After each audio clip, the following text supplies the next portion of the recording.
All right. And we're back, ladies and gentlemen. Had a little technical difficulties just now with the live, so I wanted to make sure I could fix that real quick.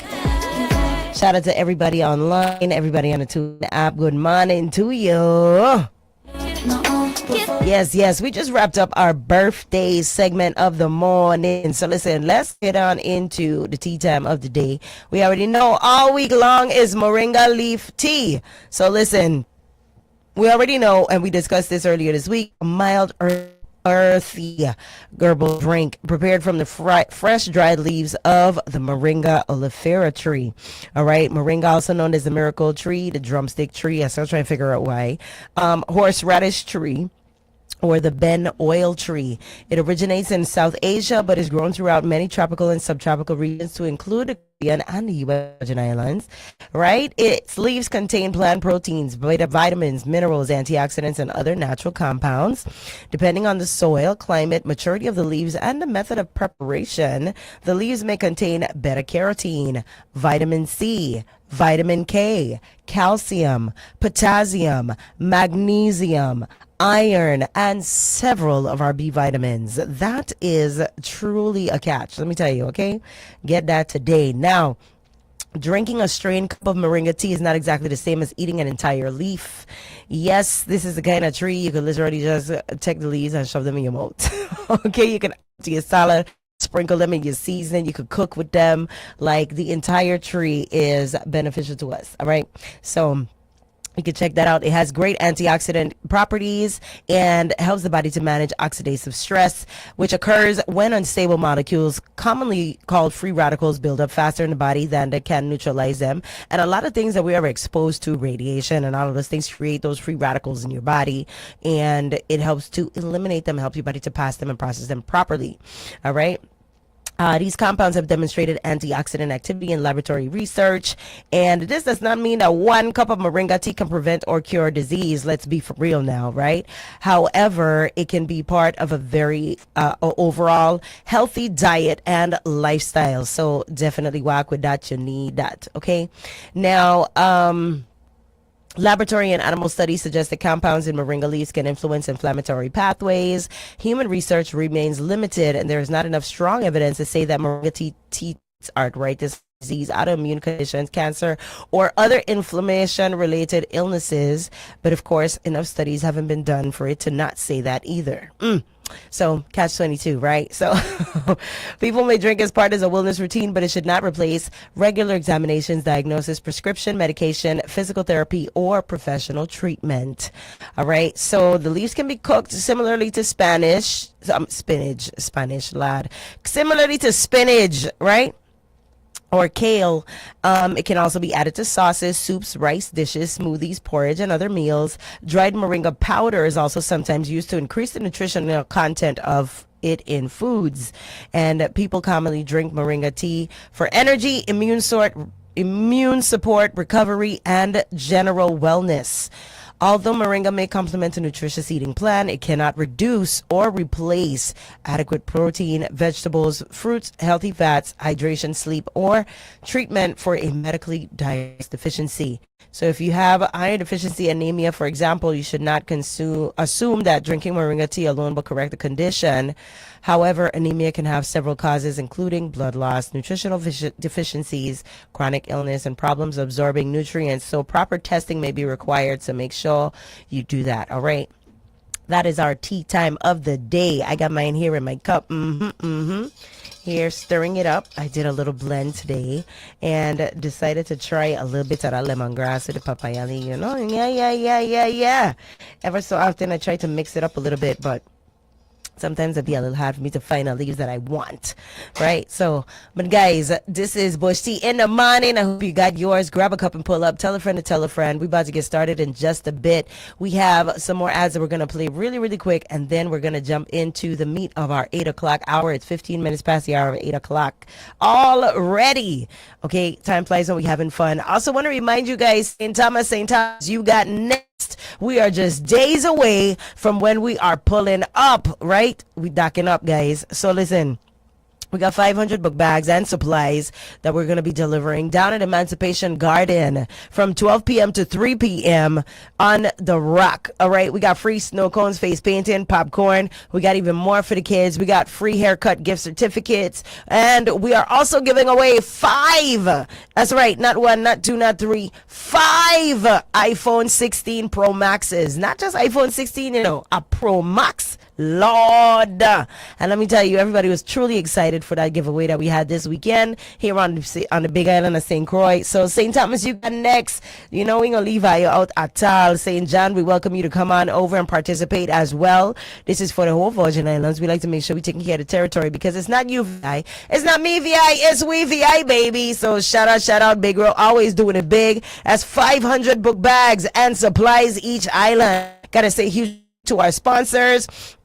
Office of the Governor, VI Department of Sports, Parks and Recreation, VI Department of Education, Suffolk CBNA JV, MCM Build, USVI, Gage Edmonds for Senate, Shane Trucking, Christie's Real Estate, Liberty VI, One Communications, Church's Chicken, J. Benton Construction, Sea Glass Properties, Precision Auto Parts, Legacy Tires, Julian's Trucking, Phantom Eyes, My Lad Variety Store, Rittenhouse Consulting, The Makeup Bar, Chitotli Services LLC, Keswick Insurance, It's a Vibe Promotions, SAB Construction, Caravel Hotel and Casino, The Flaming Grill, Violet's, Armstrong Ice Cream, Caribbean Cooling, James Funeral Home, Bates Trucking and Trash Removal, Jackie's Beauty Supply Store, and all of us at 101.3 Roe FM. That's right. Believe it, baby. Keep it locked. Don't go anywhere. Don't touch that dial. We'll be right back after these messages.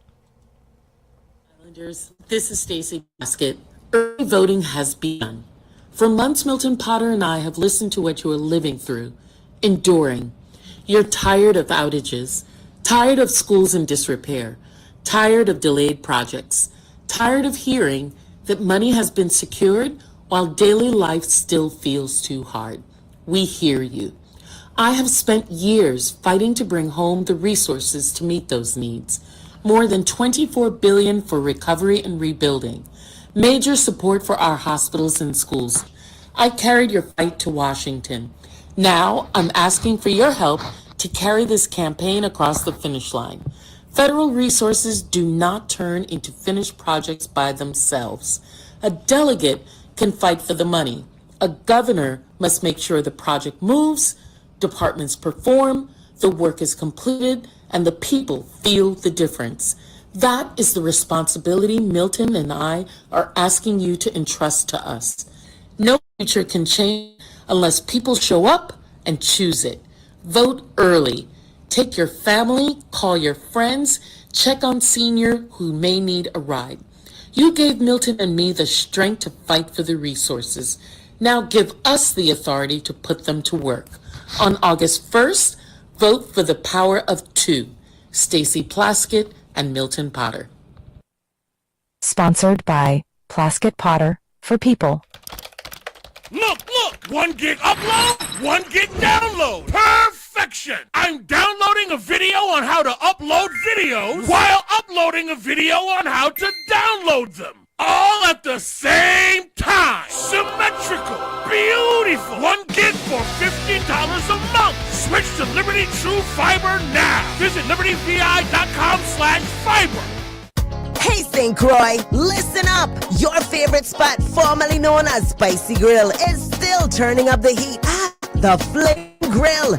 Flavors you love, now with more options. Located across from the Agricultural Fairgrounds on the road headed to the BMV. You can't miss it. We've got barbecue chicken, baby back ribs, pork chops, lamb chops, ribeye, and New York steak. Plus fresh grilled salmon, mahi-mahi, and shrimp. And don't sleep on those daily specials. Kankin butter sauce, rich oxtail, Tuesday roti, and so much more. Always cooked just right. Burger lovers, you're covered. Chicken, steak, salmon, dolphin, veggie burgers with fries, wraps, wings, salads, packed sides, the whole lineup. Open Monday through Friday, 10 a.m. to 5 p.m. and Saturdays from 11 a.m. to 5 p.m. Located across from the Agricultural Fairgrounds on the road headed to the BMV. Call ahead 340-778-6270 and follow us on Facebook. Same roots, a whole new fire. Teen may not always say I'm struggling, but withdrawing from family and friends, changes in sleep or appetite, losing interest in things they used to love, they need to know that you're paying attention, that you care, that they are never a bother. Have you checked in with your teen today? A few minutes of your time each day can make all the difference. Get conversation starters and mental health resources at doh.vi.gov/Gen Z. Fellow Virgin Islanders, this is your candidate for governor, Donna Fred Gregory. The Envision Tomorrow Hurricane Recovery Program has failed the people of the Virgin Islands. Over $60 million were provided to rebuild homes damaged by Hurricanes Irma and Maria. Yet nearly 9 years later, hundreds of families are still waiting for help. Many of our people are still living under tarps, and we are already in another hurricane season. This level of mismanagement and lack of accountability is unacceptable. Our people deserve better. Rodney and I will immediately get to work by auditing the disaster recovery program, cutting delays and ensuring families finally receive the assistance they have waited for years. Enough is enough. It's time for accountable leadership. It's time for results. This has been your candidate for governor, number 3 on your ballot, Donna Fred Gregory and Rodney Moorhead. On August 1, vote number 3. Virgin Island people, they tell me they set and ready for this. Paid for by VI Now for DFG. Your new beauty destination, The Makeup Bar, featuring premium makeup and skincare brands you love. Visit us at Five Corners Plaza on St. Croix. Open Thursday to Saturday, 12 to 7 p.m. The Makeup Bar, because everyone deserves to feel beautiful. Oh, are you kidding me? The water's almost gone again. I am covered in soap. I was just about to rinse off. No way. How did the water run out already? Yeah, it's like the water's evaporating faster than we can shower. Please call Julian's Truckin'. They can have water delivered fast and in a hurry. Yes, Julian's provides reliable water service right to our homes. Fresh, clean water whenever you need it. Exactly. No more running out mid-shower. Folks, don't let water shortages ruin your day. Call Julian's Trucking at 340-277-8510 or 340-277-9093. Reliable water anytime you need it. Julian's Trucking. Trust us to keep your taps flowing. Call Julian's today. In a world where the big K is gone, one name stands alone with 3 locations ready to fill the void. Super Dollar. This is how it should be done. Super Dollar is St. Croix's #1 department store with aisles fully stocked with everything you need. Home appliances, car accessories, clothing, toys, electronics, and much, much more. Just visit one of our 3 locations in Princess, Sunny Island, Frederiksted, and see why Virgin Islanders shop at Super Dollar. Department store quality, dollar store prices. Need construction work done? Call the team that's ready to build, repair, and transform your space. SAB Construction. From strong masonry work to smooth drywall and sheetrock installation, beautiful tile settings, and clean professional painting services, SAB Construction is here to meet all your needs. Reliable service, quality results, and affordable prices, and free estimates too. Call today, 340-205-6101, or email at sabconstruction43@gmail.com. That's SAB Construction, building island greatness, one project at a time. Vote number 3 to Congress. People want to know where you from. Terry Halanis. I'm a born crucial. Terry Halanis. What I'm saying is true. Terry Halanis. I come from a visual. Terry Halanis. I am very cool. Terry Halanis. Educating good old school. Terry Halanis. Either he can believe it or not. Terry Allen is St. Anne Church in Barron's Party. Terry Allen is This is some of my accomplishments. Terry Allen is In black and white is proven. Terry Allen is Got 1 billion for rum cover over. Terry Allen is 97% Virgin Islander. Terry Allen is And Captain Morgan Diageo. Terry Allen is I want you all to know. Terry Allen is Terry Allen is Terry Allen is Number 3. Are you tired of the same old auto insurance? Well, guess what? You got options. Keswick Insurance, we are the top one. Baby, it's easy, no problem. You get a free quote online now. You got options. Keswick Insurance, we are the top one. Keswick has auto insurance for Virgin Islands living. Give us a call at 340-714-8100 or visit keswickinsurance.com. You get a free quote online now. From the VI Radio Weather Center, I'm meteorologist Scott Kaplan. Few showers around this morning, otherwise a mix of sunshine and clouds today. It'll be breezy at times. Temperatures will get up to around 90 this afternoon. Few showers around this evening, partly cloudy overnight, breezy, low in the upper 70s.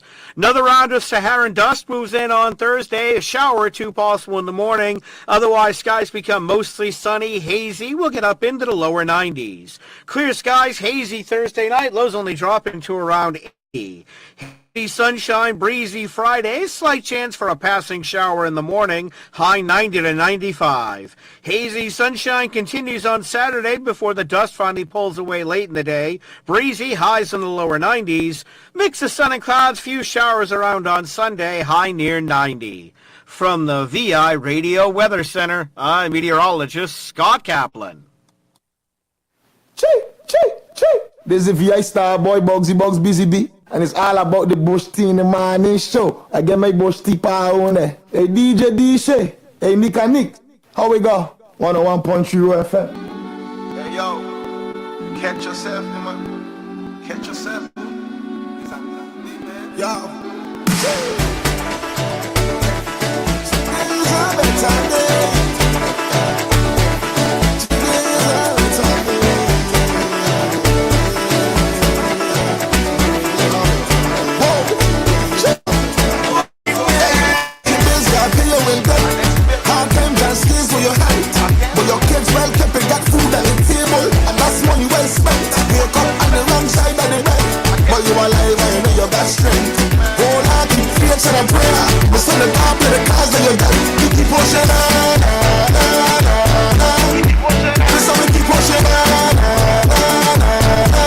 Yes, yes. Good morning. That's right, that's right. Yesterday is not today. Today is a better day. Yesterday is not today. Today is a Good morning. Bugsy, what you say? Today is a better day. That's right, it's Wednesday, it's hump day, getting you through the week bright and early. 29 minutes past the hour of 8 o'clock already. How you mean? Sometimes Wednesdays will be the hardest, because Lord, you don't have two behind you, but you still got two more to go.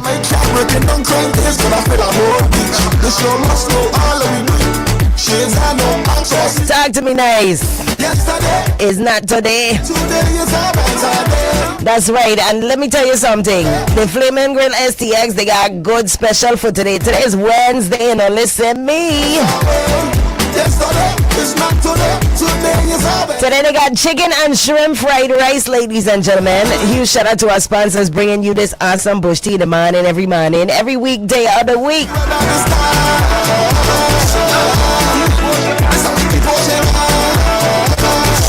I hope y'all pushing on for you. What are you getting them reps and them steps in? Do an extra set for me. Let me see you. Walk. You don't never hear this. See you. Today is a better day, baby. I'm telling you, no lies told. All right, now listen, guys, let's get into it because we are via historical figure of the day. Dr. Adelita Cancrain is who we are representing fully today. All right, we're talking about all our Virgin Islands educators. Yesterday, we did John H. Woodson. And, before that, we covered Pearl B. Larson. We did Juanita Gardine. And today, okay, we're doing Adelita Cancrain. So listen, let's get into it, all right? She's a pioneering educator whose long career helped to shape vocational, elementary, secondary, and administrative education in the Virgin Islands. Oh, yes. As we get on into the opening of the school year, okay, school year 2026-2027, I think it's important to know why these people are such pioneers in our legacy, our infrastructure, our history, and why their names are at the top of our schools, right? So, Adelita Cancrain began working with the Virgin Islands Department of Education in 1918. During a period of major transition in the territory, the Danish West Indies had been transferred to the United States only 1 year earlier. Virgin Island schools were operating in a society adjusting to a new political system, changing government structures, limited resources, and the continuing struggle to expand educational opportunities for local children. Cancrain began her career as a vocational education teacher. Vocational education was especially important because it connected classroom instruction to a practical skills that students could use to earn a living. Now, programs could include sewing, cooking, house management, trades, agriculture, business skills, and other forms of occupational training like automotive, those that we're more familiar with, right? At a time when many students did not have the opportunity to attend college, vocational training provided a direct pathway toward employment independence and service within the community. So Cancrain's career did not remain limited to a single classroom or subject area. She worked across the elementary and secondary levels and eventually became a school administrator. She served as principal of the junior high school located along Veterans Drive in St. Thomas, the school that would later carry her name. As a principal, Cancrain was responsible not only for students' academic instruction, but also for discipline, teacher supervision, curriculum, attendance, school operations, communications with parents, and the overall direction of the institution. School administrators of her generation frequently worked with limited equipment, inadequate buildings, shortages of trained personnel, and far fewer specialized services than schools have today. However, it is a fact that history sometimes repeats itself. Wouldn't you say so? Now, they often had to serve simultaneously as educators, counselors, organizers, disciplinarians, advocates, and community leaders. Cancrain to respect through her commitment to education standards and her belief that Virgin Island students should receive preparation that would allow them to succeed both academically and professionally. Her career developed at a time when women, particularly Black Caribbean women, faced significant barriers to advancement and leadership. Holding a principal's position placed her in a role of authority and responsibility during an era when women were still fighting for equal political, professional, and economic opportunities. She became part of a larger generation of Virgin Islands women who used education as a means of strengthening the entire territory. Won't a woman do it? Now, teachers did more than teach reading, writing, mathematics, and vocational skills. They helped to shape standards of conduct, encourage community participation, promoted self-respect, and prepared young Virgin Islanders to become workers, parents, professionals, public servants, and leaders. Cancrain's influence extended across generations because the students she taught and supervised went on to build families, businesses, government institutions, churches, and community organizations. Her contributions were eventually recognized when the Veterans Drive School was named the Adelita Cancrain Junior High School in her honor. For decades, the school became one of the most familiar educational institutions on St. Thomas. Thousands of students, including myself, passed through its classrooms. Families knew the school through orientations, promotions, sports, cultural events, performances, parent meetings, friendships, and the transition from elementary education into the teenage years. The Cancrain campus also became connected to the territory's sporting history. Its grounds hosted cricket and other athletic activities, including matches involving Virgin Islands and regional teams. The school therefore carried her name not only through academic instruction, but also through recreation, competition, culture, and community life. Dr. Lida Cancrane died on March 19th of 1999 at Seaview Nursing Home. Her death marked the passing of an educator whose professional career reached back to the early years of United States administration in the United States Virgin Islands. The physical school campus later experienced major damage and changes following the 2017 hurricanes. Students and programs were relocated and demolition of the former campus began in 2026. The changing conditions of the building does not erase the historical meaning of Cancrane's name. Her legacy remains connected to generations of students, teachers, administrators, parents, and graduates who were part of the school community. Shout out to Miss Adelita Cancrane for her contributions to Virgin Islands history, legacy, education, and selfless service. Shout out to her and her entire family, loved ones, and those she left behind. Oh man, I absolutely love sharing these historical tidbits with you guys. Oh man, so shout out, and hopefully you guys are touched as much as when you hear them. Now, moving forward, community highlights, right? We got some sports news. The Virgin Islands under-19 girls volleyball team delivered a competitive performance against Puerto Rico during the NORCECA Continental Championship in Costa Rica. All right, the athletes demonstrated persistence, defensive effort, and the ability to compete under pressure while gaining valuable international experience. The tournament continues to expose the players to faster offenses, stronger serving, larger blockers, and different styles of play. Although the Virgin Islands entered the tournament with a young and developing roster, the team succeeded in taking a full set from one of the region's strongest volleyball programs. And to them, we say a huge Virgin Islands congratulations. All right, more in news. Professional basketball player and former Washington Mystics athlete Madison Scott will host an all-girls basketball clinic on St. Thomas on July 23rd. That's tomorrow, ladies and gentlemen. The clinic will take from 5 p.m. until 7:30 p.m. at the Mark C. Marin Center at Antilles School. Participants will receive instruction on basketball fundamentals, competition, teamwork, confidence, discipline, leadership, and personal development. Scott's mother is from St. Croix, giving the professional athlete a personal family connection to the Virgin Islands. The clinic is being presented with support from the Maddie Scott Basketball Foundation, My Island Ballers, and Vivid Streaming. Shout out to them. All right. Also, career and technical education advocates recently gathered to remember the late Nancy Powell Callwood and continue the scholarship initiative established in her honor.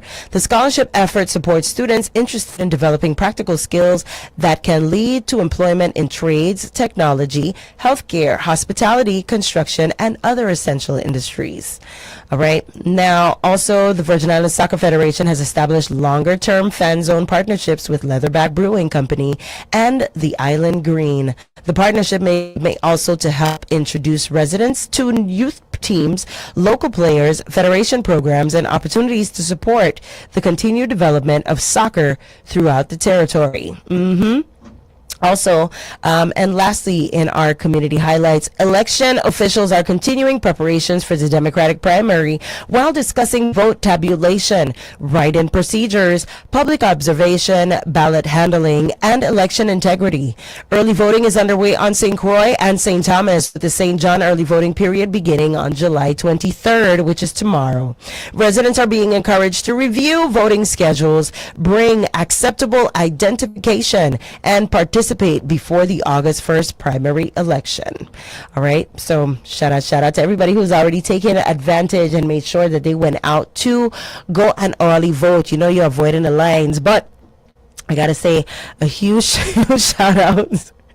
Etta, I hear you, darling, because she said, you know, I'm going on first because I just like the hype. And to those of you that like the hype, hey, listen, ain't nothing wrong with that, you know.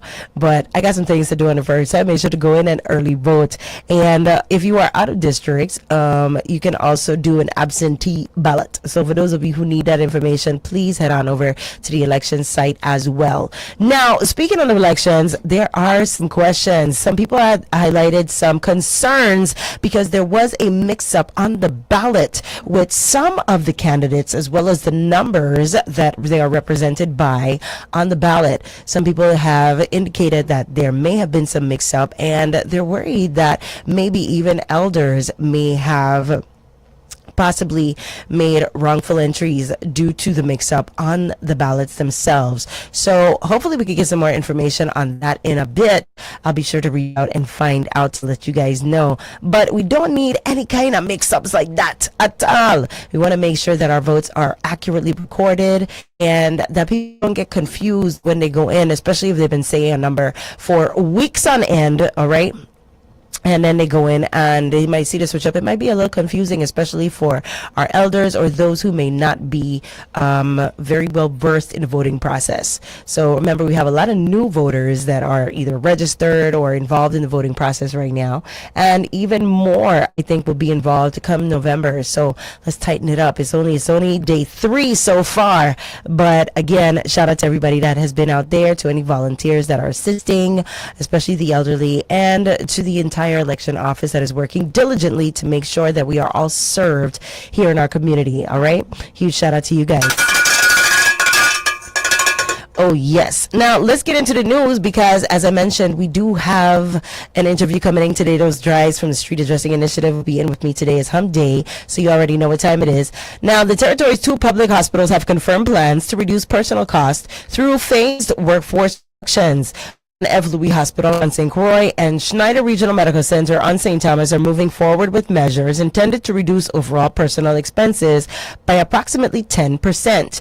The reductions may involve vacant positions, attrition, schedule adjustments, contract reviews, departmental restructuring, layoffs, or a combination of measures. Hospital leaders are facing the difficult task of reducing spending while continuing to provide emergency care, inpatient services, surgery, maternity care, labor testing or laboratory testing, imaging, pharmacy services, dialysis, and other medical treatments. Personnel costs represent a major portion of the hospital spending because healthcare facilities must operate 24 hours a day, 7 days a week. Hospitals require physicians, nurses, technicians, pharmacists, therapists, administrative staff, maintenance workers, security personnel, housekeepers, and other employees. The hospitals have experienced continuing financial pressure involving delayed reimbursements on patient bills, supply costs, aging equipment, staffing shortages, and the expense of providing care to uninsured or underinsured residents. Employees are expected to receive additional information as the phase plans move forward. Union representatives and hospital workers may also seek clarification about which departments, classifications, and services will be affected. The reductions come while both hospitals continue planning major rebuilding and modernization projects. So more on that as we follow along these stories, okay? More news. The Virgin Islands Police Department is investigating the fatal shooting of 61-year-old Anthony DeLugo in State Wintberg on St. Thomas. The 911 emergency call center received a report at approximately 5:50 on Monday evening after someone discovered an unresponsive man at a residence. When police arrived, they found DeLugo suffering from what appeared to be multiple gunshot wounds. Emergency medical personnel examined him and determined that he had no vital signs. His death has been classified as the territory's 26th homicide of 2026 and the 13th homicide recorded on St. Thomas.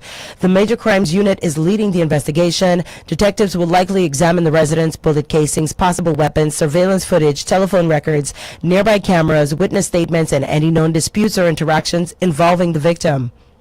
Police are asking anyone with information to contact the department, the Major Crimes Unit, Crime Stoppers, or emergency dispatchers. Information can include something seen or heard before the shooting, an unfamiliar vehicle, an argument, a person leaving the area, social media communication, or knowledge of a dispute involving the victim. The case remains active as detectives work to determine who shot DeLugo and why. Also in more news, a special session called by Governor Albert Bryan ended without a vote on the revised agreement between the Virgin Islands government and Southland Gaming. Instead of approving or rejecting the proposal, 8 senators voted to send the agreement to a committee of the whole hearing scheduled for August 19th here on St. Croix. A final legislative session is expected to follow on August 21. The agreement is intended to address the future of horse racing on St. Croix, including racetrack operations, gaming rights, tax treatment, regulation investments, and the financial responsibilities of Southland Gaming. Supporters urge senators to act, arguing that St. Croix has waited approximately a decade for the full return of organized horse racing. They say continued delay harms horse owners, trainers, jockeys, fans, vendors, and people who have invested in rebuilding the industry. Other lawmakers said the agreement required additional public review because it includes long-term provisions involving gaming, government revenue, regulation, and control of racetrack operations. Southland has said it spent approximately $785,000 supporting the first 11 races and cannot continue absorbing losses indefinitely without a clear agreement.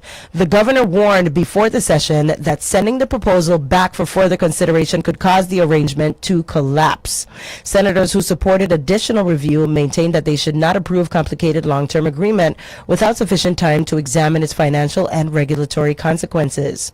The August Committee of the Whole hearing will provide an opportunity for government officials, Southland representatives, horse racing stakeholders, and members of the public to testify before senators take final action. Also, there's a new federal lawsuit in challenging provisions of Virgin Islands firearms law that prevent many non-resident visitors from applying for local licenses to carry concealed handguns. The lawsuit was filed against the government of the Virgin Islands and Police Commissioner Mario Brooks by Sean Dale Henry, Gun Owners of America, and the Gun Owners Foundation. The plaintiff argued that the territory's licensing system violates the Second and 14th Amendments because it provides no practical process through which a non-resident visitor can lawfully carry a firearm in public. The Virgin Islands does not generally recognize firearm licenses issued by states or other territories. The plaintiff also argues that because open carry is prohibited and non-residents cannot obtain a local license without meeting residency or business requirements, visitors have no legal pathway to carry firearms for self-defense. Henry reportedly possesses a Florida firearms license and a federal firearms license. He says he plans to visit the Virgin Islands but is unable to apply for a territory carry license because he does not live or operate a qualifying business locally. The lawsuit asks the district court to strike down or block enforcement of the challenged provisions. Territorial officials will have an opportunity to respond and defend the licensing system as a lawful public safety measure. The case joins other ongoing legal challenges involving Virgin Islands firearms laws, and the case could eventually affect how the territory handles permits, reciprocity, visitors, firearm declarations, and public carrying rights.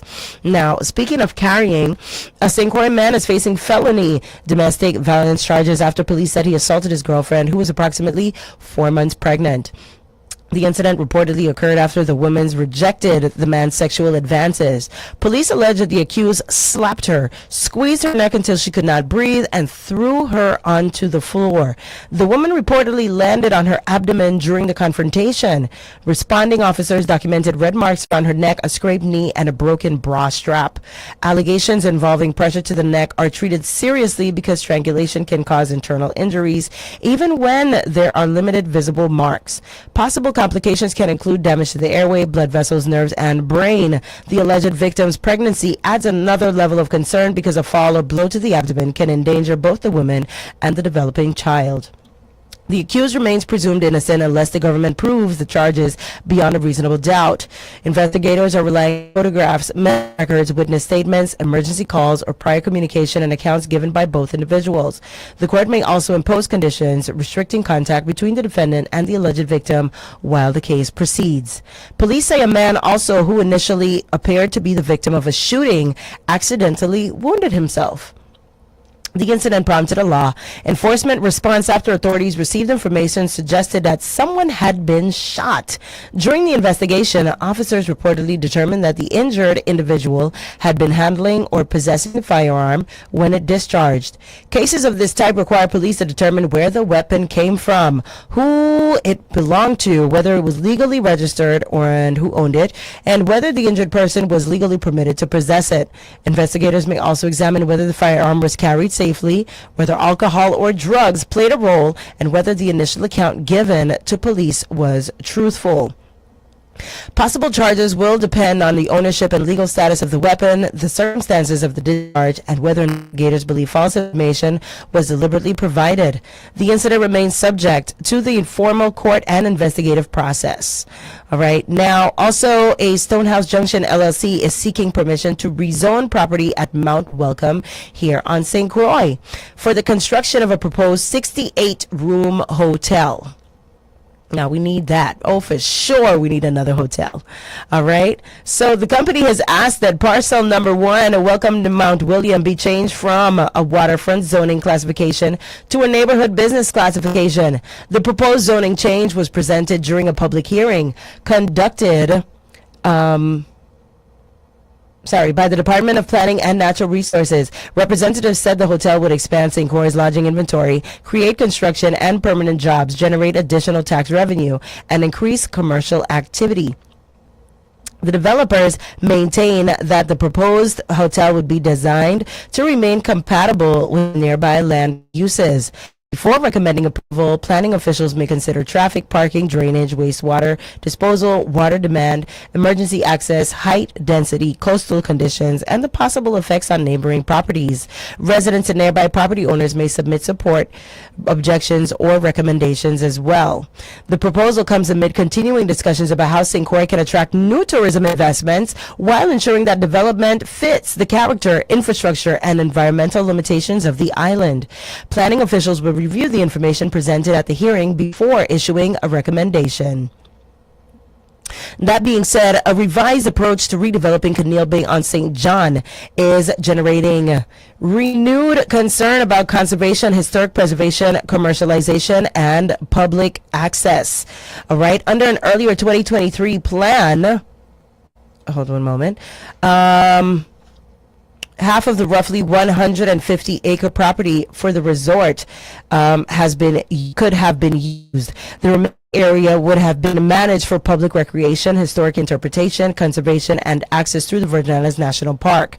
Critics say residents and park visitors could potentially be limited to the wet sand portion of the beaches, the minimum access recognized under territorial law, while resort facilities, historic areas, roads, and other portions of the former Canal Bay property could be controlled by a private developer. Under the newer plan, management of those historic areas could be transferred to the developer with public access subject to negotiation. Canal Bay Resort has remained largely closed since Hurricane Irma Maria caused extensive destruction in 2017. Residents have waited years for clarity about cleanup, environmental contamination, resort redevelopment, employment, beach access, and the preservation of historically significant areas. The future development, or redevelopment we should say, process is expected to involve environmental review, lease negotiations, and public feedback, and continued debate over how private investments could or should be balanced against the public's use of the national park property. All right. That and more news after these messages by our sponsors. It's 101.3 Roe FM, WEBI, and Bush T in the morning. Keep it locked. We're going to keep the lights on and the mics on. Don't touch that dial. We'll be right back. I will finish this year strong. I'm going to be the best version of myself. I'm going to renovate my house. I'm going to consolidate my debt. I'm going to invest in my future. And I'm going to live with more purpose and peace of mind, period. Make your plans come true with an Oriental personal loan. Apply and you can receive a credit decision the same day. Go to orientalbank.com/apply today or visit one of our branches. Certain terms, conditions, and restrictions apply. Subject to credit approval. Hi, I'm Marsha Fudge, former Congress member from the state of Ohio and former HUD secretary. I have been a public servant my entire adult life. I know one when I see one. Stacey Platt clearly is the list. She works hard, she fights for the people that she serves, and she makes a difference everywhere she goes. She's prepared, and she understands what it takes to get things done. Not only does she understand, she surrounds herself with people who make decisions every day and who make things happen. The Virgin Islands deserves someone they can trust and respect, someone who they know will always be fighting for them, whether it's out in front or in the back room. Stacey Plaskett is just what the Virgin Islands needs. I wholeheartedly support and endorse my friend, Stacey Plaskett, for governor of the Virgin Islands. Sponsored by Plaskett Potter for People. It's time for the biggest back-to-school giveaway of the year. 101.3 Roe FM is giving away 1,000 free book bags and supplies to help our students head back to school prepared and ready for success. Join us Saturday, July 18th at the Barron Spot Mall on St. Croix and Saturday, July 25th at Emancipation Garden on St. Thomas. The fun kicks off at 12 noon and goes until 3 p.m. Kids receiving book bags will also enjoy free snow cones, face painting, haircut certificates, and so much more. And that's not all. Thanks to One Communications, we're giving away 5 iPhone 16 Pro Max devices and 5 MiFi devices. Plus, don't miss the Pass It Down uniform give back in collaboration with the Butterfly Effect, helping families prepare for the new school year. This community event is made possible by our generous sponsors: Office of the Governor, the VI Department of Sports, Parks and Recreation, the VI Department of Education, Suffolk CBNA JV, MCM Build USVI, Gage Edmonds Force Senate, Shane Trucking, Christie's Real Estate, Liberty VI, One Communications, Church's Chicken, J. Benton Construction, C.S. Property, Precision Auto Parts, Legacy Tires, Julian's Trucking, Phantomize, My Lord Variety Store, Rittenhouse Consultant, The Makeup Bar, Chitoli Services LLC, Haswick Insurance, It's a Vibe Promotion, SAB Construction, Caravel Hotel and Casino, The Flamin' Grill, Violette's Boutique, Armstrong Ice Cream, Caribbean Coolin', James Family Florist and Funeral Home, Bates Trucking and Trash Removal, Jackie's Beauty Supply, and of course, your community station, 101.3 Roe FM WEVI. We'll see you July 18th on St. Croix and July 25th on St. Thomas, because at 101.3 Roe FM, we're proud to give back to our community one child at a time. Hey St. Croix, listen up!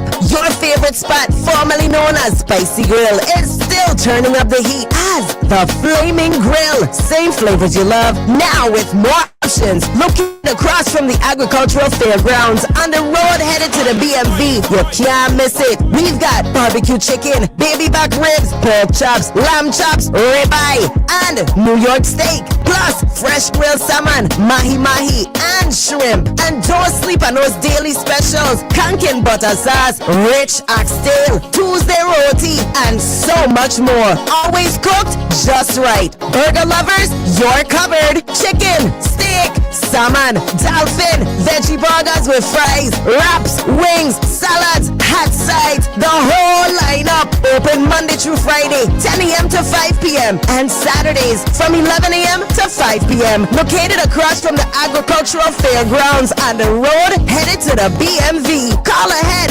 340-778-6270 and follow us on Facebook. Same roots, a whole new fire. It's official, and the countdown is up for Daddy Filthy 3 Annual Birthday Bash. On Saturday, July 25th at the Captain's Yard at Coral Sea, Daddy Jones and friends set to mash up the place. Performing live, Fire International, Alaska, Lorna Freeman, Shakima, Figgy, Impact Band, and the Energy Girl, Boomba. Hosted all by Big Man Pass and juggling by DJ Chubby and Lips International. Doors open at 9 p.m. and we ain't leaving till the last pan knock. Get your tickets at Armstrong's Ice Cream, Don't Pay Me No Mind, and Eventbrite. Saturday, July 25th at the Captain's Yard at Coral Sea. It's the Daddy Jones Filthy 3 Annual Birthday Bash. Mornings will be buzzing with excitement on July 25th from 12 to 3 p.m. Be there with 103 Roe FM WEVI.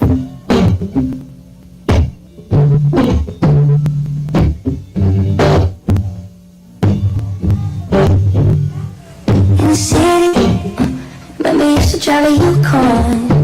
I pick up whenever you call. In the parking lot in Tucson, like, are you with me? In the fan with the roof gone, I pull up like Jimmy Neutron. I can help you get a move on, make you hard. I know you need to go slow, but we could go faster. Tell me the password. Slide city, you know what that means. I'm coming up on you quickly. Oh, yes, guys, and we're back. Is that quick? It's 101.3 Roe FM, WEVI, and Bush T in the morning. Y'all already know. Shout out to everybody that's on the road. Make sure y'all being safe out there. The roads are wet, okay? It is a little rainy, has a little precipitation, and we need that because it's been a little too dry as of late.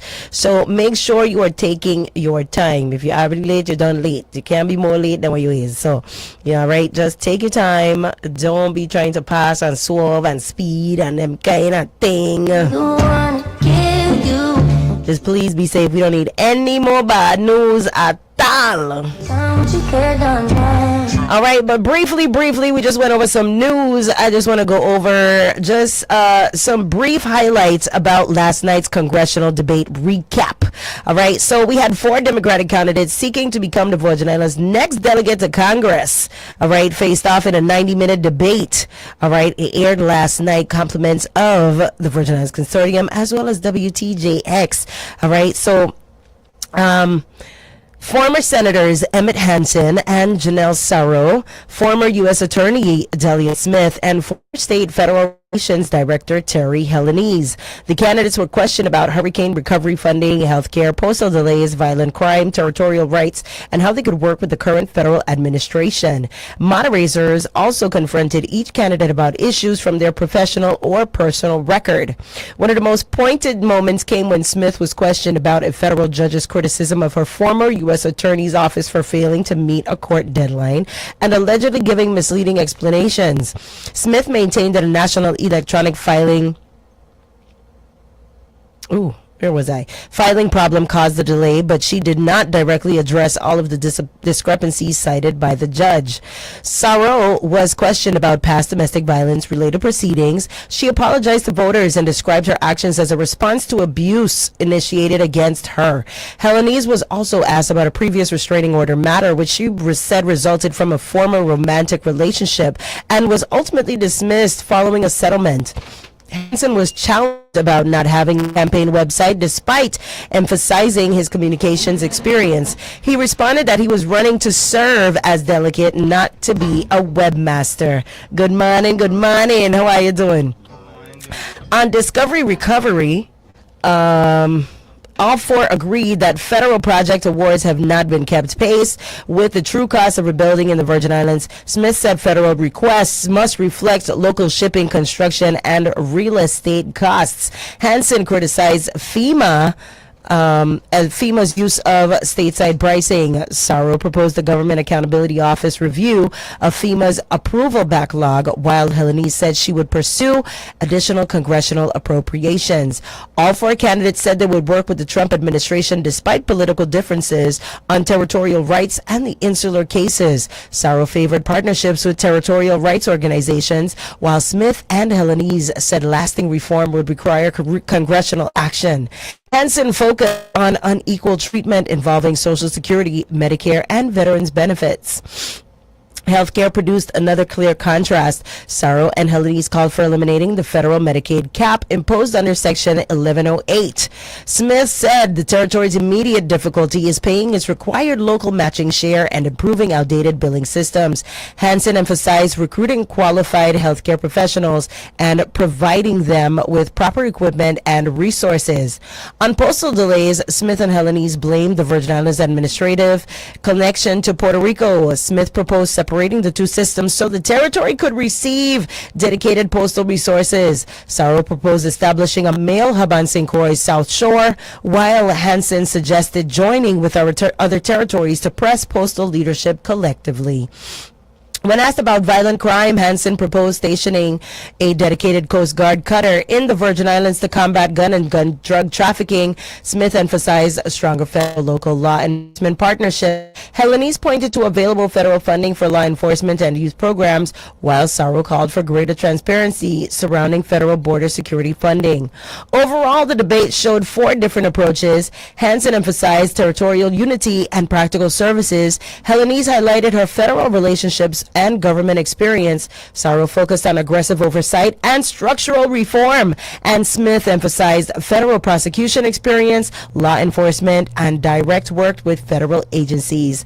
The sharpest portion of the night was the moderator's examination of the candidates' past controversies, while the strongest policy differences appeared in their proposal for Medicaid, disaster recovery, mail service, and crime prevention.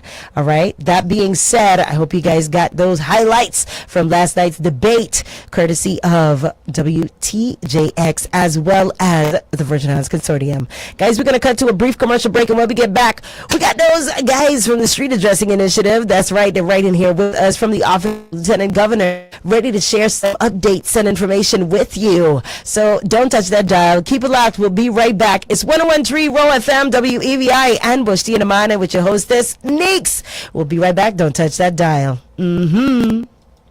Who it says? It's the Roe FM with all the big tune, Lord, it's sweet. Tell me how you love it. Roe FM is tea. Roe FM is tea. Baby, you mean you don't want dance? It's your boy Adam when you're listening to Roe FM, WEVI. There's new and exciting news from the Office of the Lieutenant Governor. Now in its final phase and in conjunction with the University of the Virgin Islands Eastern Caribbean Center, the Street Addressing Initiative is a territory-wide project to instate a nationally standardized addressing system with corresponding street signage. Will aid in meeting requirements that are essential to our infrastructure, like delivery services, disaster recovery, and emergency management efficiency and utility operations. It will also enable visitors and residents to use navigation apps such as Google Maps and Waze to get around and explore our beautiful islands with ease. In the coming months, St. John will be the first island completed. To learn more and how you can be a part of history in this exciting project, go to ltg.gov.vi. Click on the Divisions tab, select the GIS program and Street Addressing Initiative. The Street Addressing Initiative, making it easier for all of us to get around. Thinking about a move here in the Virgin Islands? At Sea Glass Properties, we're proud island neighbors. Whether you're buying, selling, or looking for a rental, our local agents live here, know the island, and work for you every step from first showing to closing day. And we're proud to support the Roe FM Back to School Drive, giving students a strong start to the school year. Visit seaglassproperties.com or call 340-715-7772. That's Sea Glass Property, your home in the Virgin Islands. We hear the Francis team talking about honesty and integrity, but those values are proven through actions, not words. Honesty and integrity are demonstrated when no one is watching. When Donna Fred Gregory served as president of the legislature, she launched an independent audit of the legislature's finances to review contracts, strengthen internal controls, and ensured taxpayer dollars were being spent responsibly. But when Novell Francis Jr. became Senate President, he canceled that audit before it was completed. So the question is simple. Why stop an independent review of public funds? What was there to fear? Honesty and integrity aren't campaign slogans. It's about doing what's right, even when it's difficult. On August 1st, make your vote count. Choose number 3 for Donna Fred Gregory for governor and Rodney Moorhead for lieutenant governor. Choose transparency. Choose accountability. Choose results. Paid for by VI Now DFG. 1 gig for $50 a month and a 30-day money-back guarantee? Are you fiber kidding me? I'm in. Charles, take the mic. I have to go.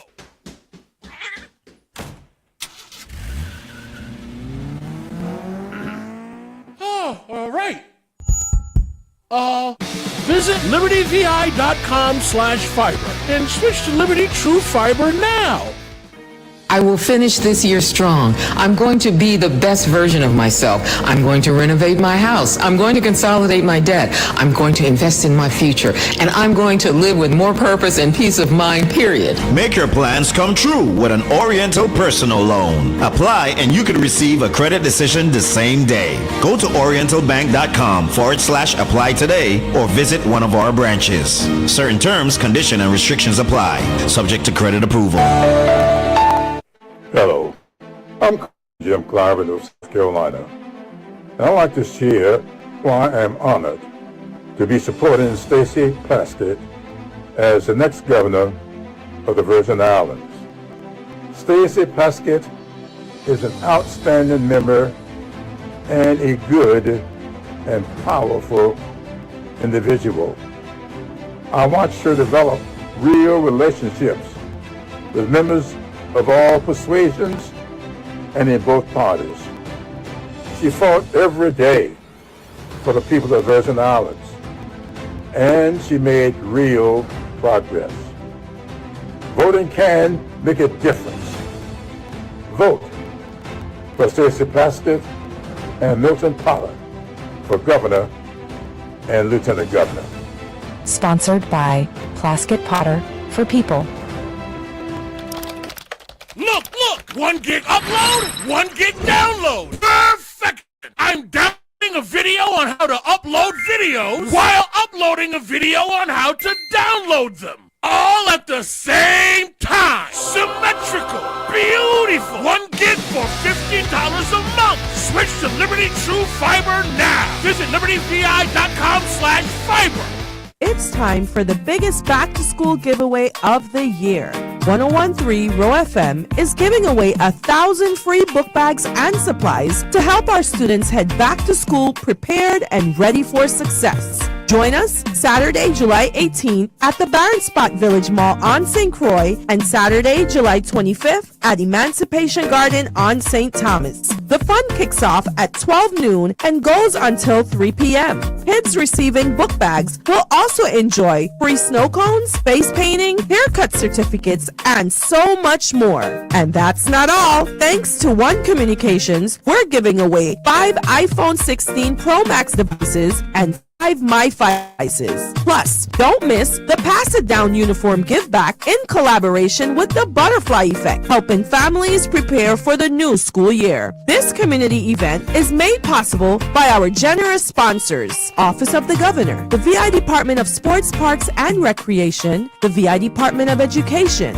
Suffolk CBNA JV, MCM Build USVI, Gage Edmonds for Senate, Shane Trucking, Christie's Real Estate, Liberty VI, One Communications, Church's Chicken, J. Benton Construction, Sea Glass Properties, Precision Auto Parts, Legacy Tires, Julian's Trucking, Phantomize, My Lord Variety Store, Rittenhouse Consultant, The Makeup Bar, Chitoli Services LLC, Haswick Insurance, It's a Vibe Promotion, SAB Construction, Caravel Hotel and Casino, The Flamin' Grill, Violette's Boutique, Armstrong Ice Cream, Caribbean Coolin', James Family Florist and Funeral Home, Bates Trucking and Trash Removal, Jackie's Beauty Supply, and of course, your community station, 101.3 Roe FM WEVI. We'll see you July 18th on St. Croix and July 25th on St. Thomas, because at 101.3 Roe FM, we're proud to give back to our community one child at a time.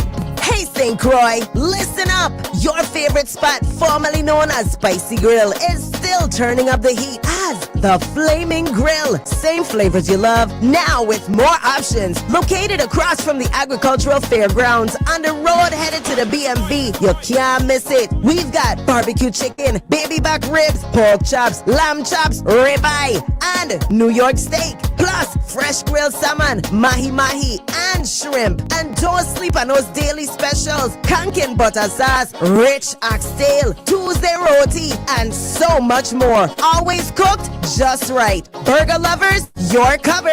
Chicken, steak, salmon, dolphin, veggie burgers with fries, wraps, wings, salads, hot sides, the whole lineup. Open Monday through Friday, 10 a.m. to 5 p.m. and Saturdays from 11 a.m. to 5 p.m. Located across from the Agricultural Fairgrounds on the road headed to the BMV. Call ahead 340-778-6270 and follow us on Facebook. Same roots, a whole new fire.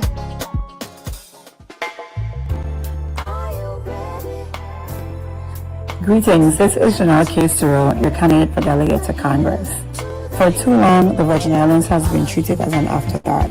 We pay more for food, more for shipping, more for electricity, and we continue to fight for the federal resources and representation every American citizen deserves. I'm running for Congress because our territory deserves a strong voice in Washington and someone who understands how federal policy affects everyday life here at home. My plan is simple: lower the cost of living, strengthen healthcare, protect our seniors, support our farmers and fishermen, and demand accountability from the federal government. The challenges are big, but so is our potential. Read the full platform at sorrowforcongress.com. I am Neka Neekes, your candidate for delegate to Congress and number 4 on the ballot.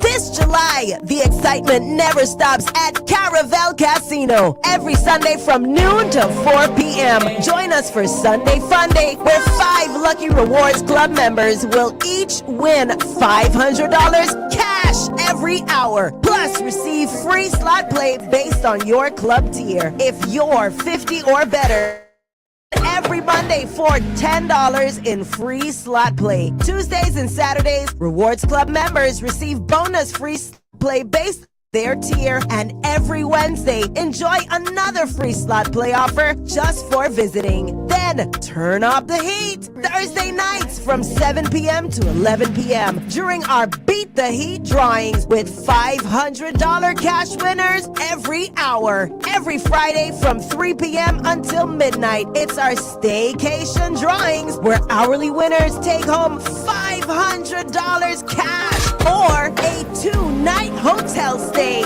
and celebrate Independence Day on Saturday, July 4th with $500 cash drawings every hour from 3 p.m. to 7 p.m. Join the Caravel Rewards Club today and receive $25 in free slot play just for signing up. Caravel Casino, your place to play this July.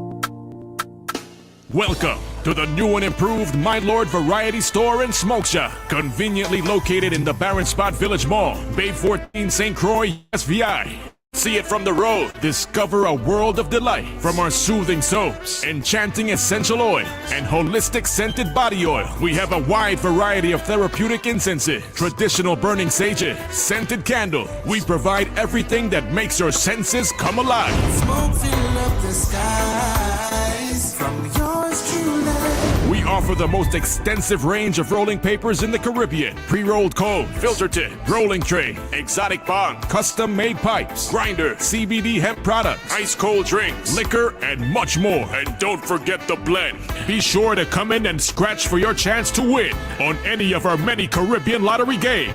Play Pick 3, Pick 4, Powerball, Mega Million, and Super Lotto. My Lord Variety Store and Smoke Shop. Open Monday to Saturday, 9 a.m. to 9 p.m. Sundays, 10 a.m. to 7 p.m. Be sure to follow us on social media at My Lord Variety Store. Your satisfaction is our priority. I hear my people saying candidates Tregenza and Novell are too nice, too quiet, too soft to lead. Let me tell you something. Senator Novell Francis Jr. has worn a uniform for 25 years, walking these neighborhoods day and night. Nobody who's worked these streets, knocked on doors at 2 a.m., bribed federal officers, gets called soft, except by people who never served a day. And Lieutenant Governor Tregenza Roach, quiet? Yes. Steady? Yes. That's not weakness. That's a man who spent his life doing the work instead of talking about it or running on TV for attention like others in this race. Loud is not strong. I've seen loud women freeze when truth hits your face, and I've seen quiet men run towards actual danger. That's not two nice guys who can't lead. That's leadership that doesn't need a shout. Roach and Francis, serving with a purpose, for you, not the few. Paid for by Roach Francis for Governor and Lieutenant Governor. Whoa, whoa. This is Starboy Box BCB, and I'm representing for the Street Addressing Initiative. You know all the roads are St. John Donga names, like fully covered, man. So let's push for the completion at St. Croix and St. Thomas. There go, you choose, you choose, you choose, you choose. Whatever you want to be in the road. Help us, you choose, you choose, you choose, you choose. However you want to be in the road. Hey, click the link and pick a name. Name the road. Pick a name. Pick a name.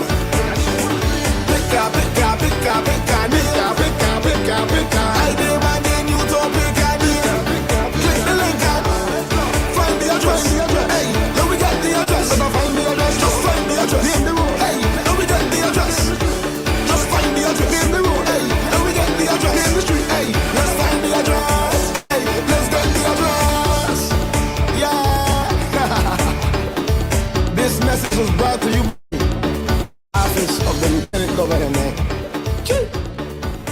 From the VI Radio Weather Center, I'm meteorologist Scott Kaplan. Few showers around this morning, otherwise a mix of sunshine and clouds today. It'll be breezy at times. Temperatures will get up to around 90 this afternoon. Few showers around this evening, partly cloudy overnight, breezy, low in the upper 70s.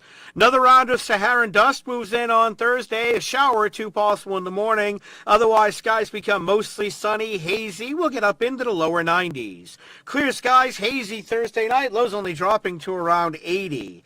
Hazy sunshine, breezy Friday. Slight chance for a passing shower in the morning. High 90 to 95. Hazy sunshine continues on Saturday before the dust finally pulls away late in the day. Breezy, highs in the lower 90s. Mix of sun and clouds, few showers around on Sunday, high near 90. From the VI Radio Weather Center, I'm meteorologist Scott Kaplan.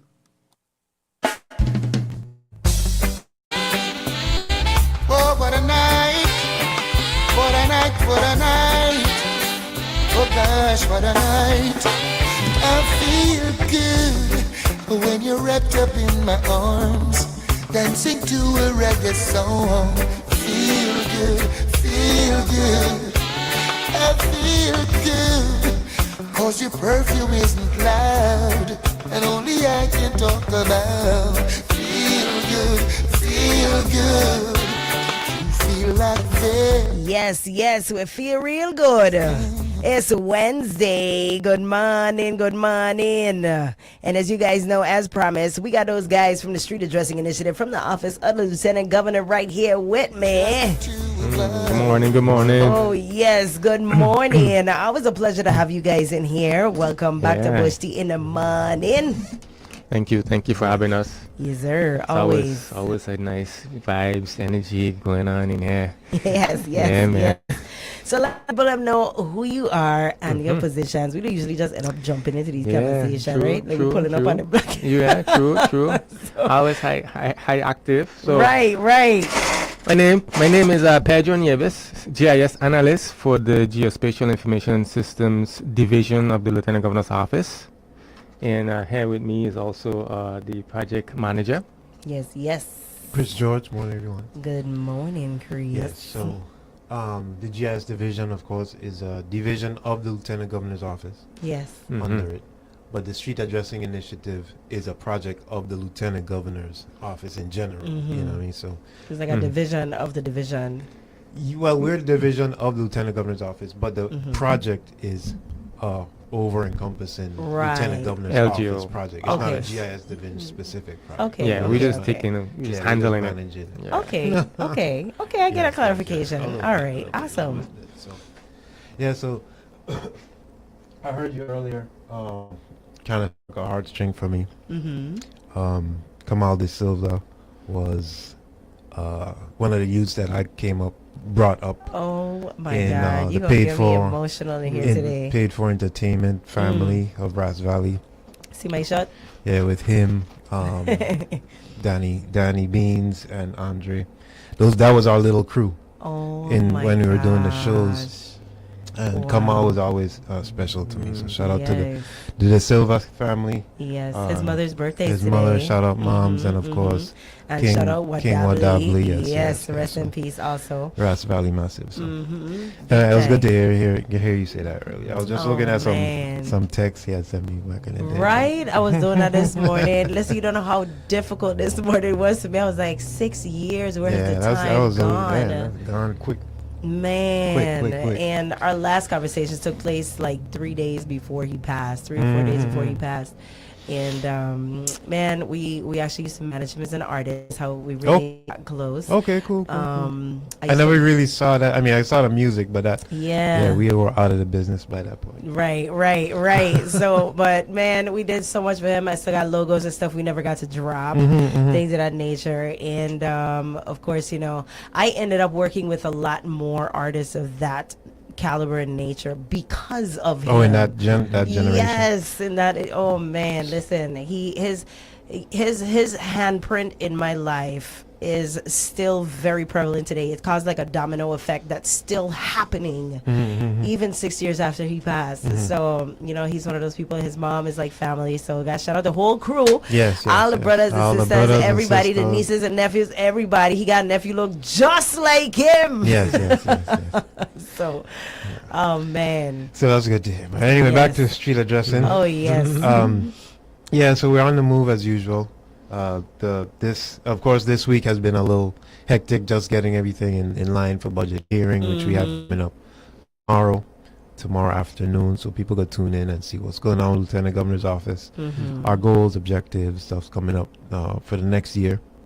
But a lot of the grant information we had to get packaged properly to get it into the testimony, not to have it too lengthy because we have a lot of information that we put in there. Yes. So we try and condense it and get it to an adequate space so the chief could speak about it tomorrow. So I'll be there. I'll be in the St. Thomas chambers. Some folks will be coming over. So folks tune in at 1:00. So we'll be testifying our budget to the people of the Virgin Islands. Hey, I'm looking forward to it. Yeah, and then of course Monday was a headache day this week. Why? But that letter dropped. I didn't sleep Monday night. The letter. Listen. I didn't sleep at all Monday night. And it's talking about all these cuts that are coming down. Like they are dropping the gavel on us. Yeah. So fortunately for us, Times. it's business as usual. Well, it was scary Monday night, and up until like 11:00 Tuesday. Right. So what would that have meant for the street addressing initiative? So first and foremost, the first step that happens is the audit that happens. Right. So they go through every single project and audit. So if you didn't complete your audits in the previous, which you had full time to do, compliance audits, if you didn't do that, you're in problems. We've done every single audit. And Hey!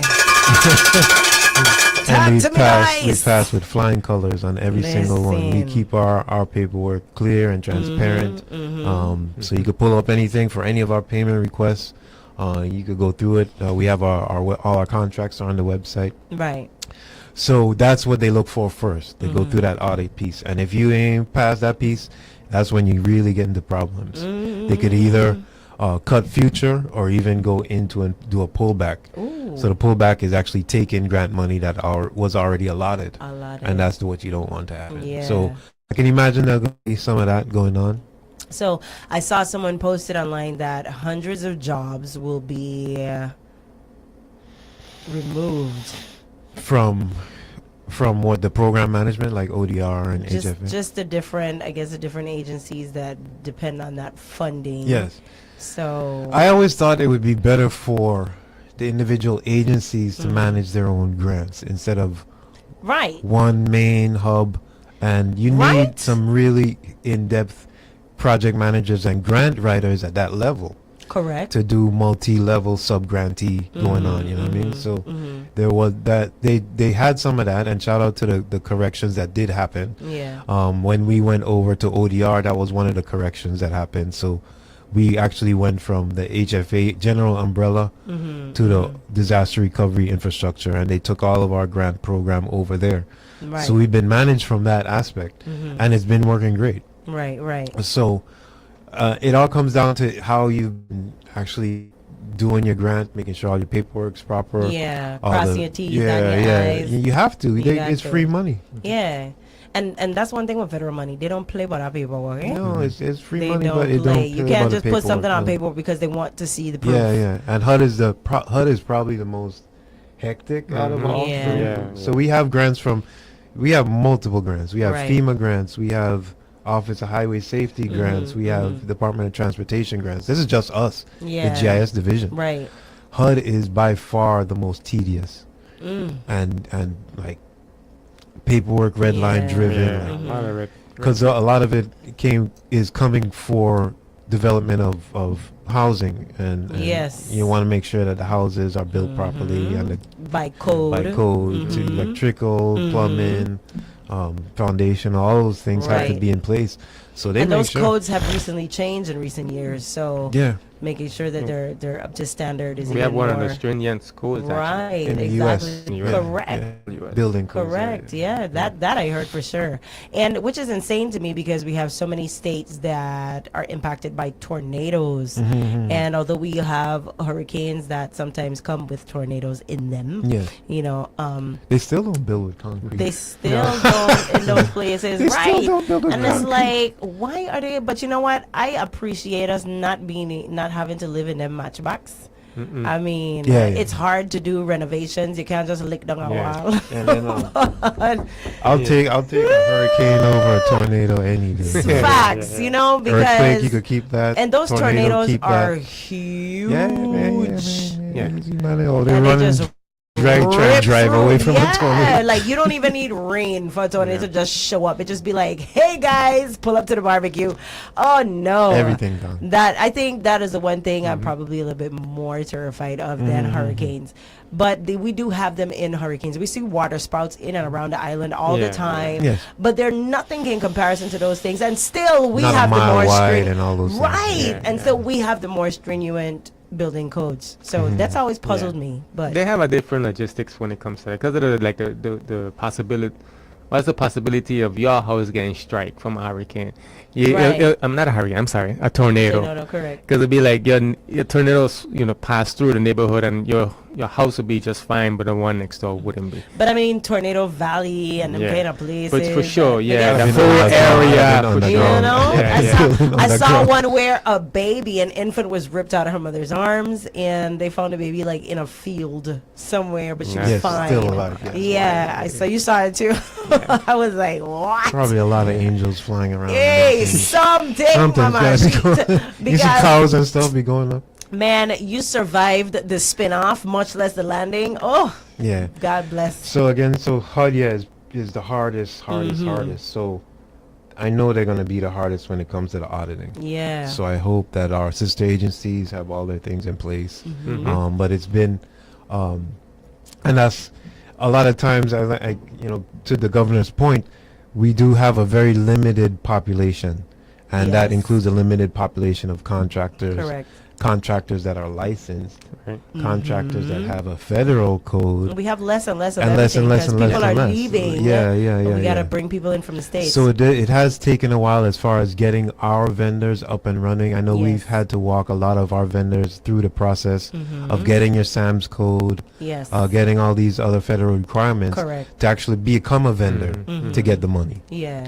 So it's not that you just have a business and a local VI license and think that You can HFA just- could then pay you. Right. Yeah. So and then you make that appearance that you could do the work, but then when it gets time to get paid, you're like, what's going on? What's going on? But there's a lot of paperwork that has to go And you have behind. to submit, Yeah, and to you set have up to stay like on that. top of. Yeah. So yeah, Monday night was a headache. I think for all of we. Yeah. Because it even got a little emotional for me, and I rough and tough with my Afro puff. So I was kind of like, what is going on? It's just so. It's just a wave of emotion because. After a while you start to feel hopeless. Article after article, situation after situation, department after department, leadership over leadership, and it's like after a while you're just like, well, we ain't gonna have nothing after a while. It's like, and then to see how we're being represented in like national news, that is very disheartening. Yes. Very disheartening. Now, corruption is something that plagues all Caribbean islands, and most governments. Period. Right. But it's just a different feeling when you're the one that's under the microscope. Yes, it hurts more. And yes, it definitely, especially at a time where we're trying to rebuild and have been trying to rebuild for so long. We have a huge gaping hole in the bucket where so many of our own people are leaving. Yes. And after a while, you start to wonder if by the time our generation has grandchildren, if life as these Virgin Islands as we know it is something that you'll only be able to read about.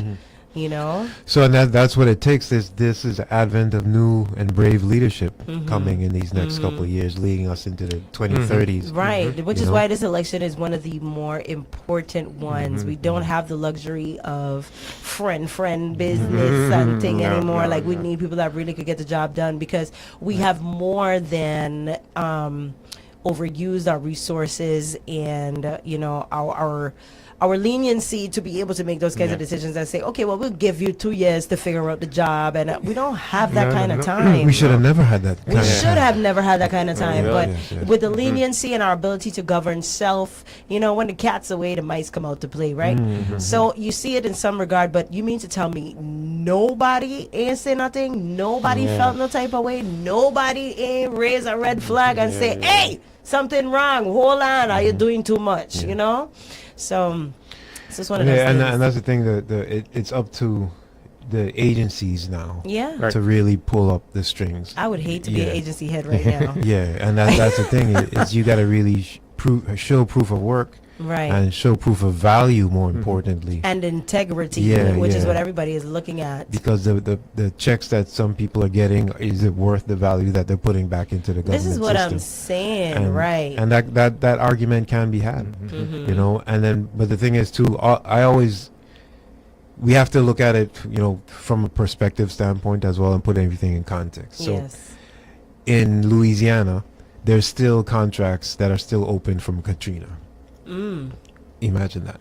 Yeah, Katrina. And that was way before ours. Way before ours. Right. So we're going to hit 10 years next year. The probability and percentage statistically of corruption that has happened in the States is far beyond what we see here. Yeah. So, but the thing is, that's never an excuse. No, it's not. It's never an excuse. It's definitely not an excuse. Especially when we have, it's just like the gun situation or the violence situation here as well too, right? You can say violence exists everywhere, no matter where you go in the world, but it's so highly concentrated because it's per capita, and based on our population size, everything is going to be magnified, right? So the same thing here. I mean, you could say it happens on grand scales in the States, but one, they have the resources, we don't, and two, they have the populations to support their and take the blow. We don't. We do not. Yeah. So that's why integrity is so very important to make sure that our local government is operating at optimal efficiency 100% of the time, because there's no other. It's a municipality. It's not just one person holding up everything. It's a government, and there's no excuse for it not to be supportive of the people. Right. And it has been. It was before. And I think the advent of the global economies and internet and all this other stuff, it took our leadership by surprise, and they didn't adapt and evolve in the timely manner that they were supposed to. Right. So we are at a time now where it's an advent where we have a point in time of reflection of two different paths. Can we handle it on our own, or do we need overarching? Right. QTNA, questions that need answers. We need to know. We pull in the technology, like you mentioned, the technology coming. It ain't gonna stop for us. It's gonna keep continuing evolving. We have to adapt, and we're gonna keep adapting. We have been pulling the technology forward in the government. So the sister agencies, we gotta be able to use the technology we have offered to us. UVI as a university, they are as well using the same technology we have set up. The RTK GPS system is one of the latest changes in the nation, in the world, as a large navigational system, and to precisely measure things and actually monitor tectonic plate movements, all kind of these different things. So we have it in the territory now, and so surveying and things like that shouldn't be the old school way of tying a string here and tying a string over there, because you got chopped down. You got to do so much manual labor to do surveying in the past, but now with the technology you have now, you can do things a lot more faster, a lot more accurate and precise. So yeah, we got to keep up with the technology. We have to have people in the positions that know the technology and have to be capable of using it and sharing it, and make the project work forward. So yeah, that's what we're about here in the GIS division. All right. So we do try for as much agencies that are now looking into that type of information, whether it's mapping, whether it's navigation, whatever. Right. We do try and lead them right away. Yeah. So we even have a great relationship with our regional software distributors. So anybody that calls them from here, they tell them, have you talked to Chris or Pedro or John in the GIS division? So that allows us to then pattern and save the government money. Because sometimes they might thinking about they need to buy a full seat, full single seat or multiple seats within their division. But when we talk to them and see what their actual needs are, they see that they really can do without and do like with an online capability, because they don't have the resources and the personnel to necessitate a full-scale license, which is about $5,000 a piece. So if you have 5 people, that's $25,000. Yeah. So we trying to help and guide it along the way for as much as we do within our office. And I do think that the more government agencies start to do that, and then broaden out.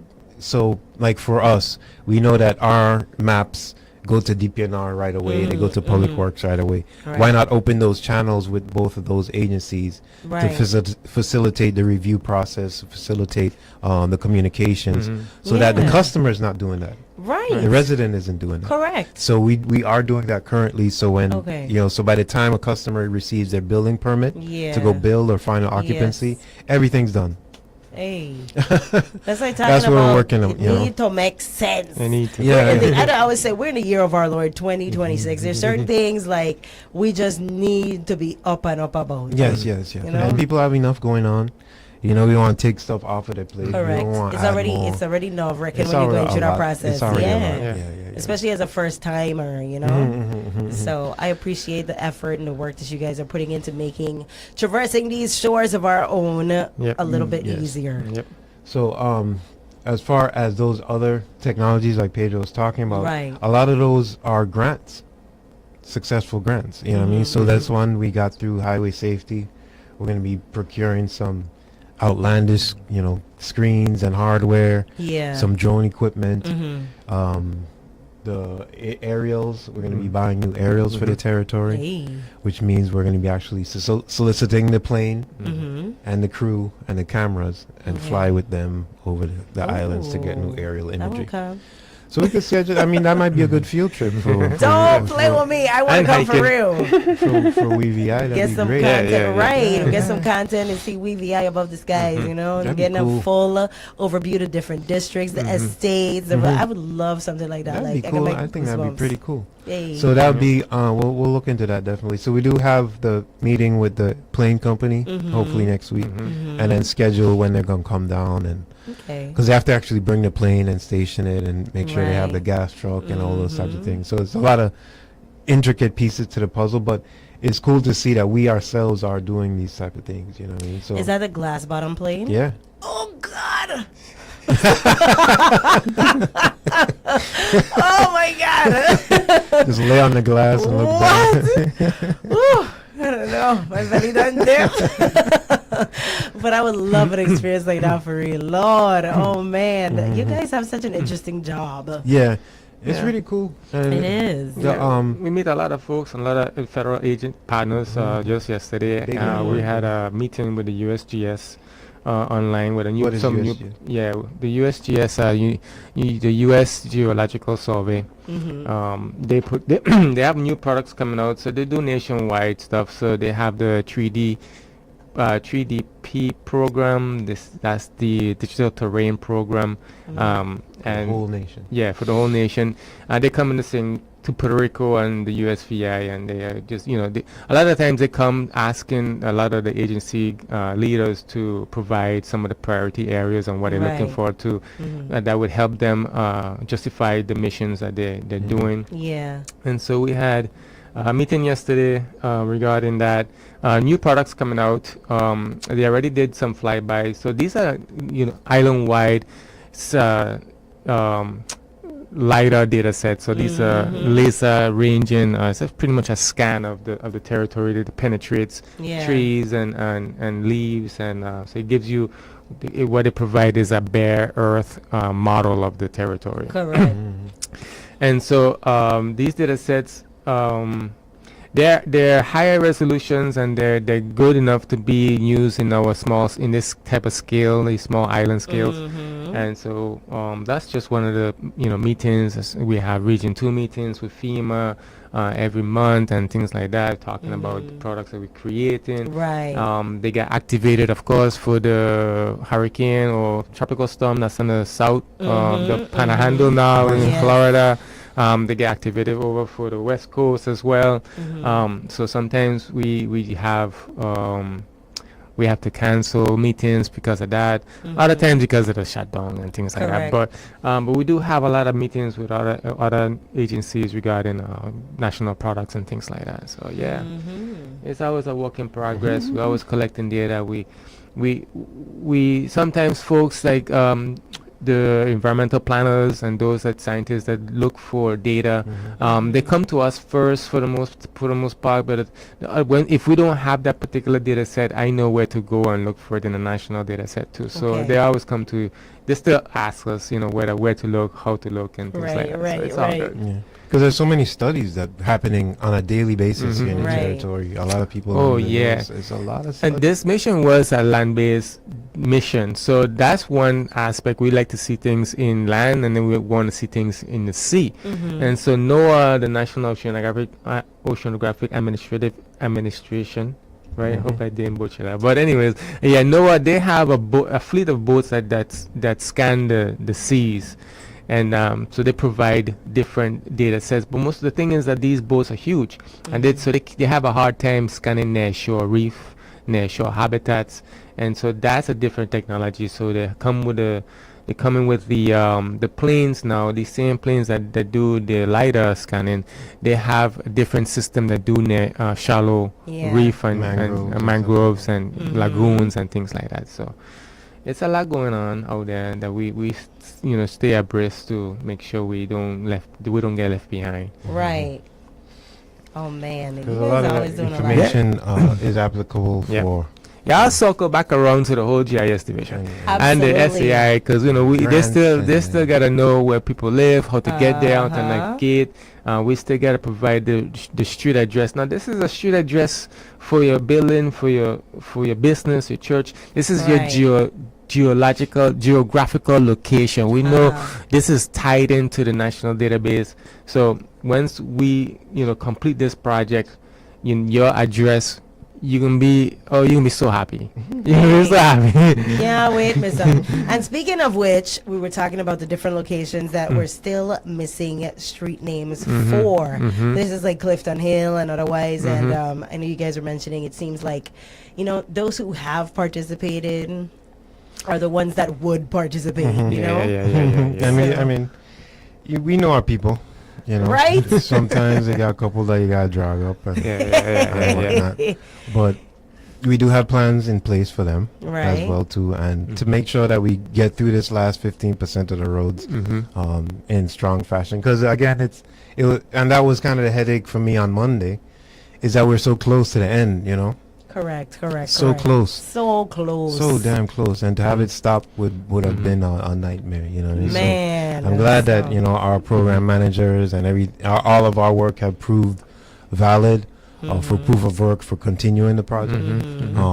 But again, we do have steps in place to make sure that we're addressing a lot of those last 15 little percent in Clifton Hill. Well, we listen. did get some stuff from Mandal in St. Thomas. Okay, shout out. Yeah, which is one of the headache areas that we Yeah. had, similar to Harriman Hill and Clifton. Yeah. Thanks, John, for keep following up on them. Yeah, we just Absolutely, absolutely. keep asking. Hey, you know, so. if I need names, let me know, you know. Yeah, we get that. I get all kind of name in my We'll pocket. revisit once we get into maybe October. Right. We'll see about that last piece and get some names for those areas. Hey. So if you want to give us a call, please call us at 340-693-6191. That's the project hotline. Any one of us will answer the phone. If you have any questions or concerns, again 340-693-6191. That's right. Oh Yes. yes. Definitely. And let them know what's the email, website, all that good Yeah, stuff. okay. So the email for sure, because we like a paper trail as well. So emailing is great. You can email us at sai@lgo.vi.gov. That's SAI for Street Addressing Initiative. sai@lgo.vi.gov. Yeah. That's right. And we'll continue to take names. We know that is important piece to the puzzle, to make sure that the system is complete. So we just received all of the signs for St. John, about 60% of the signs. They came in a 20-foot container. So that's over in St. John right now, and those are getting put up currently. Right. So once we get those names done for St. Thomas and St. Croix, of course, we'll be putting out the RFP to get some manufacturers and vendors, and we're hoping, like I said the last time, we hope to get a lot more local manufacturers, and we know there's people that have machining and raw material shops here. That's so right. we hope to get some of those guys involved into the manufacturing, because I think for that set for St. John, they actually ordered it from away, just for logistical reasons. But again, we want to make sure that we get our local vendors, our local iron workers, our Correct. local aluminum guys. Yeah, keep the money home. Yeah, let it circle. So that's been a major focus for the project, and it will be to the end of the project to make sure we have a lot more local contingents on that aspect. Because it is a lot. It's a lot of work and a lot of money that we're going to be paying for these signs to go up in St. Thomas and St. Croix. St. So John. about what's the timeline before we could really start seeing them? I know we saw them on the highway and in certain areas and whatnot, but when are we looking at seeing them in like the estates and stuff? So if we could get a vendor on board, and they could start printing, that's the thing. How fast can they get aluminum and get it into a sign? You know what I mean? So hopefully we could get stuff in the ground maybe by November, December for St. Thomas and St. Croix. All the while, St. John is already in process. So there's a vendor for St. John, but not for St. Croix and St. Thomas. There's a contractor for the St. John installation, which is Custom Builders. What they did is they bought the signs off island and shipped them in a container. So now they're in St. John getting put up. So every day the guys go pull out the signs and go put them up. But we want to make sure that there's some local aluminum crafter or metal worker to get some of this money, because we're paying St. John, we're paying Custom Builders about $450 total for St. John. So imagine St. Thomas and St. Croix is probably going to be $1 million plus each. So that money's there, and we want to make sure that we're paying our local folks. Exactly. Keep that money here on Why our not? soil. Why not? And we did have some information. There was a couple. Say that again? Yeah, there was a couple of vendors that we had, in the first couple phases. Went back when we were doing Mombi Jew and all that stuff, but that was a long time ago. So. Oh, man. Well, and we want to make sure that we keep them uniformed, right? So yes. That's another thing. But again, folks, if you are interested in doing your own signs, that's something that we could help you out with. Just give us a call, the same number. Yep. Same email will help you out. We do have a couple communities across the territory that are taking the initiative and printing their own signs. We're just making sure that they're up to regulation standards. I know that's right. Some estates creating their own logos and whatnot, putting it on the sign next to the street name and all that stuff. I love it. So we're hoping that That's how we keep the culture specifically can't alive. pay for that. Right. But we're That's glad custom. we're glad to see it happening. Mhm. But again, folks, just get in touch with us. We'll get you Right. information. I want to have like A+ signs and then things. Yeah, and yeah. okay, okay. I'm hoping Yeah. A plus. Yeah. A plus. A couple others we know here. A plus did the car. Yeah, they have a wrap. The Yeah. wrap on the Yeah, car. there's a problem with that. So, Mhm. Yeah, folks, just remember, man, this is going to be more important than having your parcel ID out in your label in your property or in your building.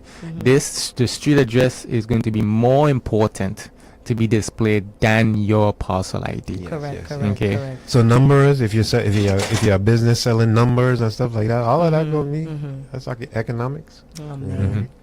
Already. Well, guys, it's that time again. We have come to the end of the show. It's always a blessing having you guys in here with us. Thank It's you, always an thank you. interesting conversation. Always. So, thank you Yes. guys for always coming. And got to say a huge shout out to your entire division, Office of the Lieutenant Governor, Thank you, for the man. hard work that you guys are putting day in and day out. And it's Yep. been a year that we've been doing these Wednesday Yes. sit downs. Yeah, man. And A one little thing, bit to go, a little bit one left to thing, go. you don't miss. I could probably count on my one hand and stick our fingers left. How many times we've had to properly reschedule? But guys, Twice. I think. right, exactly. I said, see, 3 fingers left. Thank you. Enjoy the rest of your day. Absolutely. Always a pleasure. Always a pleasure having you guys. Ladies and gentlemen, that has been yet another awesome rendition of Bush Tea in the Morning right here on 101.3 Roe FM WEVI with your hostess, Neeks. I hope you guys enjoy your hump day. Be safe. Keep your heads attended to. Treat each other well. And as always, I'm going to tell you, I'll see you later. Gig for $50 a month and a 30-day money-back guarantee. Are you